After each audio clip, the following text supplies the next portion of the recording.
ఈ నెల 22న అయోధ్య భవ్యరాముడి మందిరం విగ్రహ ప్రాణ ప్రతిష్ఠ మహోత్సవం నేపథ్యంలో జిల్లా వ్యాప్తంగా వేడుకలను అట్టహాసంగా నిర్వహిస్తున్నట్లు అర్చక పురోహిత సంఘ సభ్యులు తెలిపారు. స్థానిక గోపాలకృష్ణ మఠంలో నిర్వహించే రాములోరి కళ్యాణోత్సవానికి రావాలని ఆ మేరకు ఆదిలాబాద్ జిల్లా కలెక్టర్ రాహుల్ రాజ్ను కలిసి హృదయపూర్వకంగా ఆహ్వానించారు. అలాగే ప్రభుత్వ ప్రైవేటు విద్యా సంస్థలకు సెలవు ప్రకటించాలని కోరారు. వేద మంత్రాల నడుమ శాలువా కప్పి ఆయన కార్యక్రమానికి విశిష్ట అతిథిగా రావాల్సిందిగా కోరారు.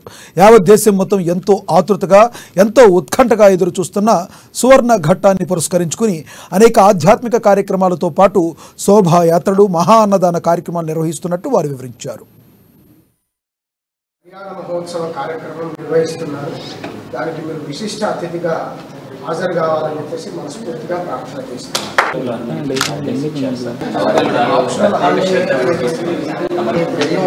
జాతరలకు దానికి అందరి కోరిక మన భారతదేశంలో ఈ 22వ తారీఖు రోజున సోమవారం రోజున ఈరోజు కలెక్టర్ గారికి మర్యాద పూర్వకంగా ప్రభుత్వ పాఠశాలలు కళాశాలలు ప్రైవేట్ పాఠశాలన్నీ కూడా స్వచ్ఛందంగా సెలవు ప్రకటించాలని చెప్పేసి మర్యాద పూర్వకంగా కలెక్టర్ గారిని కలవటం జరిగింది. అంతేకాకుండా ఈ రోజున మద్యము మాంసము ఇవన్నీ కూడా విక్రయం అన్నీ కూడా బంద్ ఉండాలని సనాతన హిందూ ఉత్సవ సమితి వారు అద్భుతమైనటువంటి కృషి చేత వాళ్ళ యొక్క ప్రోత్సాహం చేత ఈ జరుగుతున్నటువంటి మహోత్సవ కార్యక్రమం అంతా కూడా జరుగుతూ ఉన్నది.